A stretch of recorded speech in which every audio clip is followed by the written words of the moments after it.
Around 1,000 years ago, a mathematician and inventor by the name of Sissa created the game of chess. And he was so proud with his invention, with his creation, that he went to the ruler of the land and presented his new creation to him.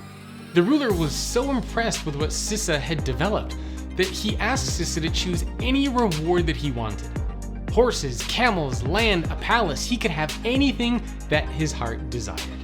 "Almighty ruler," Sissa said, "I know what I would like as my reward.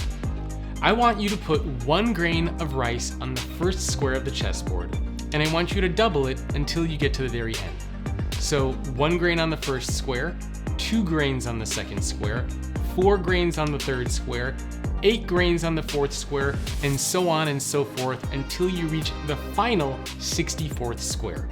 The ruler couldn't believe that this is what Sissa wanted. Here he was, offering him anything that his heart desired, and all he wanted was rice. But the ruler quickly agreed. He turned to his advisors and he said, "Pay this person off. He's clearly a fool who doesn't know anything." So he told his advisors to figure out how much rice this is going to be and to pay off Sissa. So his advisors went away and they started to begin their calculations. After a long time, they came back to the ruler and they looked disheveled and distraught and confused. And they told the ruler how much rice this is going to be, and his jaw dropped. It turns out that we don't even produce this much rice in the world today. It would be more than a Mount Everest of rice. And as the story goes, Sissa became the new ruler of the land. Although there is also an alternate ending where the ruler became so upset that he actually chopped off Sissa's head. The point of this story is that on the surface, a single grain of rice on the first square of a chessboard does not seem like a lot. And as you progress, the increase of the grains of rice seems very gradual and very slow. But something happens when you get to the second half of the chessboard where the growth no longer becomes slow and gradual, but it starts to go like a hockey stick, meaning that the growth becomes absolutely massive as you go from one square to the next. When we talk about the pace of change, this is where most leaders and technologists and futurists believe that we are today.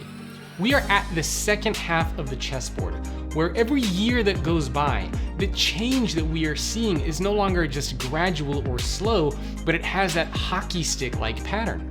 2020 was a great example of that.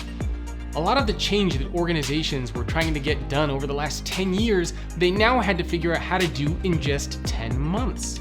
One of the questions I always ask leaders is, how do you adapt and evolve and keep up with the rapid pace of change? Their response to me is always very simple. They acknowledge and understand and embrace that this is the new normal that we are all a part of.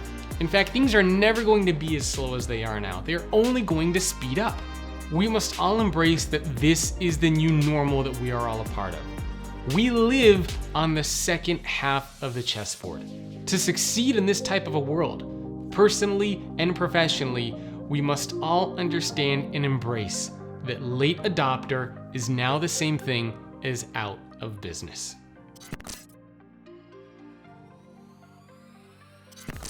Thanks for watching, and if you want more content just like this, please remember to subscribe to the YouTube channel. Also, my wife and I have a brand new podcast where we talk about entrepreneurship and how you can become your own boss. If you want to learn what you need to do, you can check us out at byobpodcast.com. That's BYOB, Be Your Own Boss, podcast.com.